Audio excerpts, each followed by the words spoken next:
A lot of guys look like they're going to be coming back from injury this week. Taysom Hill looks like he's going to be back. Chris Olave should be back. Pete Werner, I heard, is expected to be back. Lucas Patrick, I heard, is expected to be back. I think we're going to see Cesar Ruiz when we go out there and look at practice today. That's a lot of guys, 5 starters, 5 guys coming back. What do we think it does? And Derek Carr is not out of the question. I think we're a week away for Derek Carr, but everything we know about him is that he's going to try as hard as he can to force them into a decision this week. I mean, if you get those 5 guys back and Spencer Rattler is still starting at quarterback, it's still a high degree of difficulty to win this game. But I mean, those guys are so incredibly pivotal.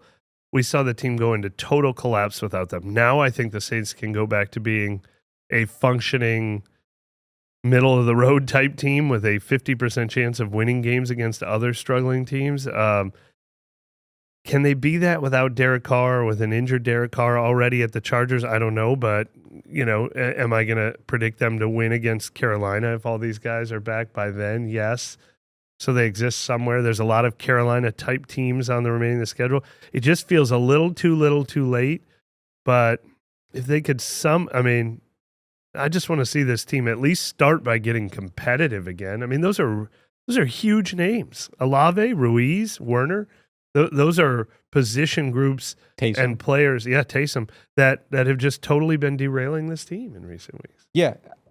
I can't pick them to win no matter. Like, it's just I got to see it. I got to see what they can do, but it can only help. Like, maybe Spencer Rattler has more of a chance with some help out there. He didn't have NFL caliber. And I'd like to see that too. I'd like to see a fair shake to see what Spencer Rattler looks like. Yeah, I know. I mean, it's like, let's find out. Yeah.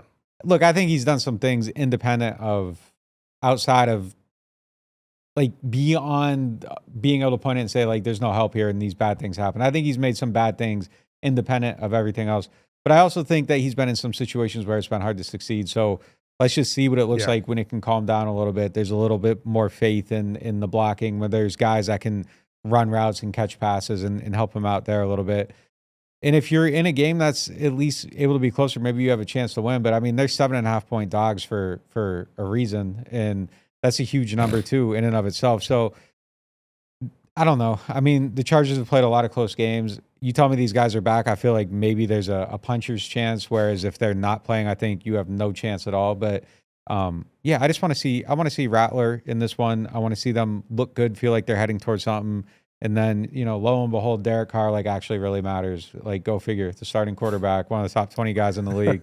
Like, they're hard to find. Most, they're hard to get. So he makes a huge difference. But I want to see what Rattler can do. And I want him to kind of, like, end this with feeling like there's something there. Yeah. And I still think there's something there. I still think there's potential. But I want it to be, like, just kind of in your face a little bit. And I don't think he's had the opportunity to show that. So I agree with maybe that. they will now.